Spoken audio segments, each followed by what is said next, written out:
What's up, kittens? Welcome back to another Operation Unbothered. Thank you for always choosing to spend your time here with me exploring this multidimensional experience. It's a journey, it's illuminating, it's a process of recognizing oneself and nourishing the soul while on the journey of awakening from one's spiritual amnesia.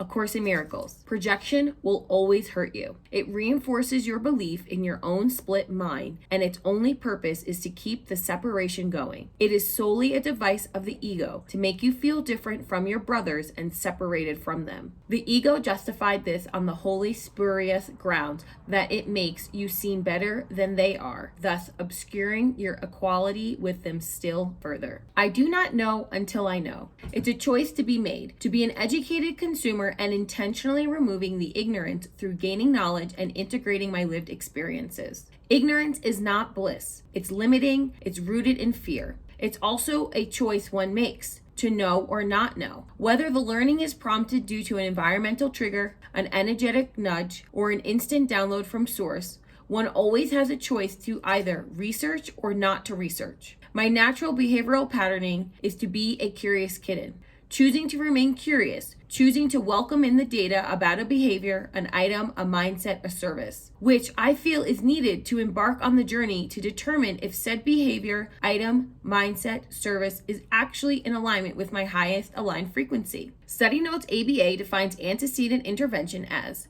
this intervention involves manipulating the environment prior to a target behavior occurring. This environment manipulation increases or decreases the likelihood of someone engaging in a target behavior. For example, Lucy prepares healthy food for the week on Monday to increase her behavior of eating healthy lunches. An antecedent intervention for being unbothered is creating a toolbox of strategies to easily access when feeling the need to recenter, when feeling angry, when feeling egocentric, when feeling out of alignment with miracle-mindedness. Whether it is a prayer or a mantra or going for a walk or listening to an uplifting song, consider ways to decrease the time between the stimulus, the external factor activating ego-mindedness, the pause or the self-awareness of the action that is not in alignment, and the response, the action to course correct into a mindset that is rooted in miracle-mindedness.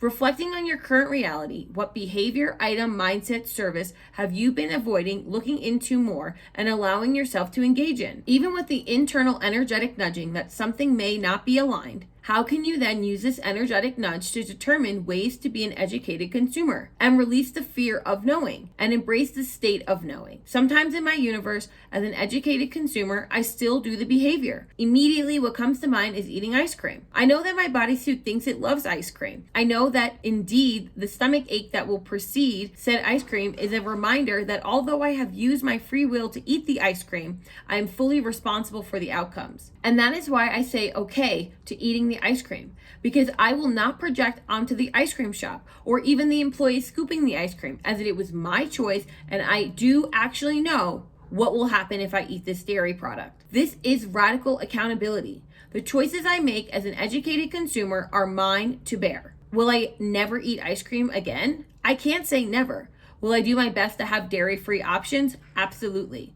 I created my own antecedent intervention of manipulating my environment, in this case, dairy or no dairy, to reduce the targeted behavior of a dairy-induced stomachache.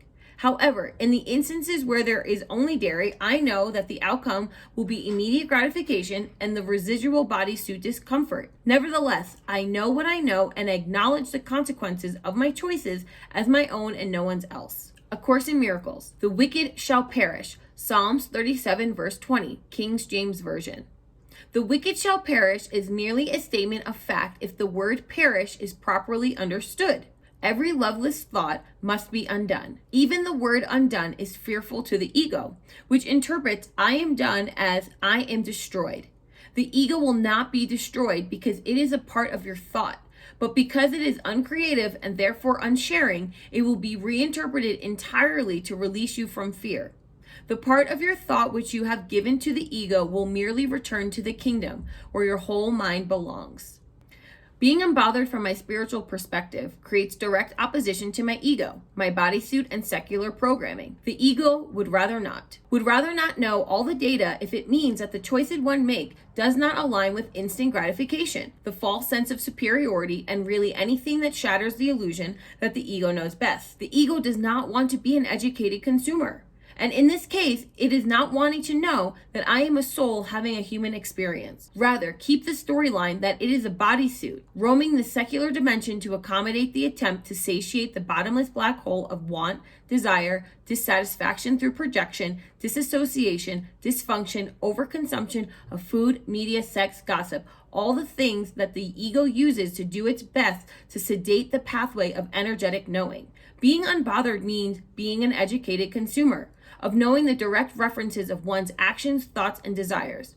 Is it secularly minded or is it spiritually guided? Understanding and reflecting on one's behavior determines the spiritual discipline to whether or not the steps are divinely ordered or ego-driven. Free will allows for both. It's up to the curious kitten to emerge and determine what is and is not in alignment.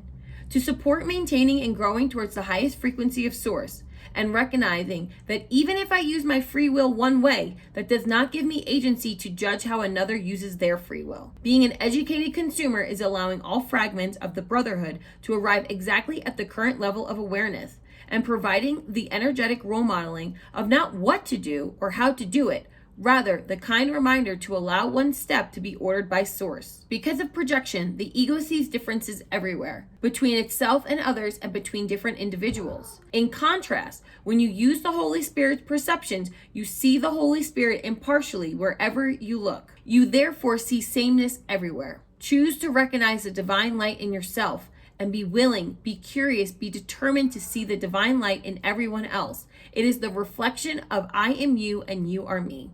With that, everyone, I wish you a grand rising, a grand afternoon, a grand evening, wherever you are in the world. Blessings and abundance, love and light, and I will see you tomorrow.